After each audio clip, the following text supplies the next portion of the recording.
let's be real. If you've been scrolling through the news lately, you've probably heard the same old song and dance. Just wait and see what happens to the market. But while many are waiting, there is a lot happening beneath the surface in Toronto's real estate market. And seriously, in the next 6 months in Ontario, the real estate is going through a huge shift. And we're in this weird, quiet market right now that you need to find out what's going on with the numbers, because the actual data tell a different story.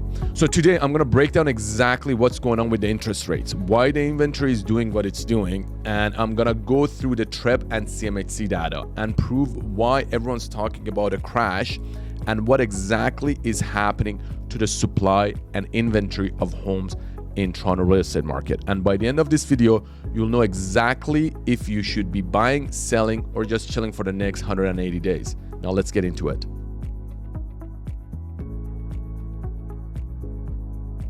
First up, let's talk about the cold numbers, which is the January of 2026 number for average sell price, which was sitting at just over $973,000. That's 6.5% down from last year. And I know what you guys are thinking, prices are dropping. But let's look at the sales volume, because that is also down. Sales are down 19.3% year over year. I mean, in January, we had just over 3,000 sales. And last time we saw figures like that was around 2008 when we had the financial crisis.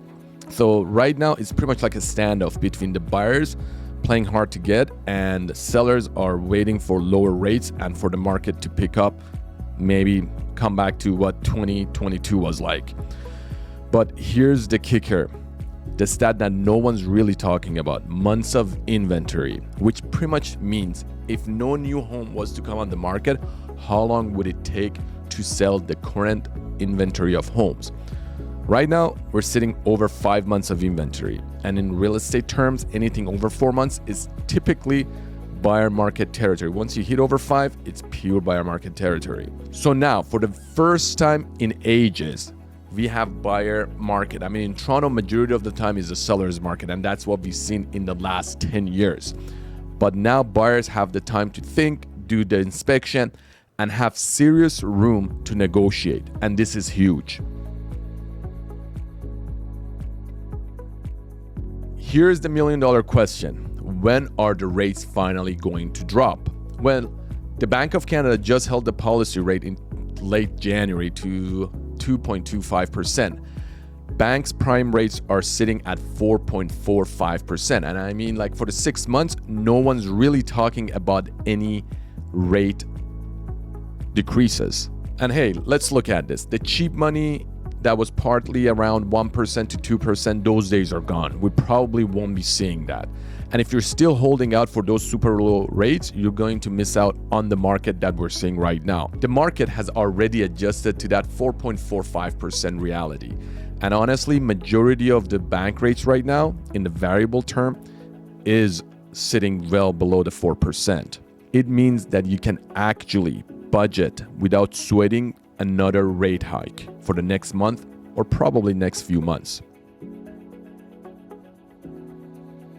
Let's tackle this supply trap head on. Everyone sees prices dipping around 6% and immediately thinks that there's a crash coming. But check out the new listings. It's down over 13%. People aren't dumping their homes.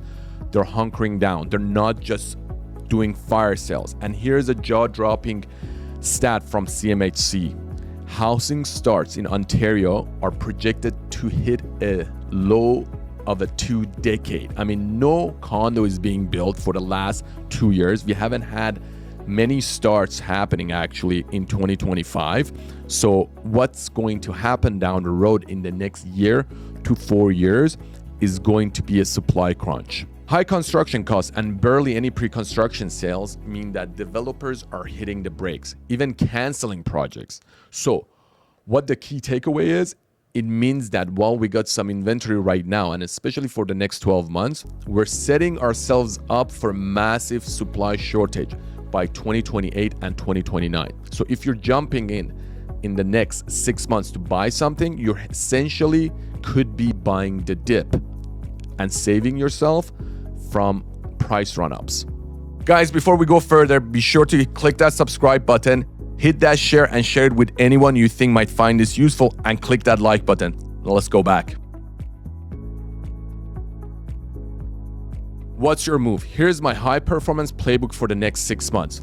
For buyers, this is your moment. With 5 months of inventory and homes sitting on the market longer than what we've seen before, I mean, average is right now 45 days, you basically have the best opportunity to negotiate the best prices. And here's the thing, you won't be able to time the bottom. I mean, you will know when the bottom hit, when it's actually on the way up.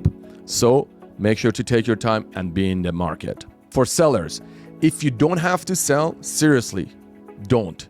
But if you're in a position where you need to, you absolutely have to be the best house on the market. Price it right, make sure you're presenting it well, and you hired the best realtor to do the marketing.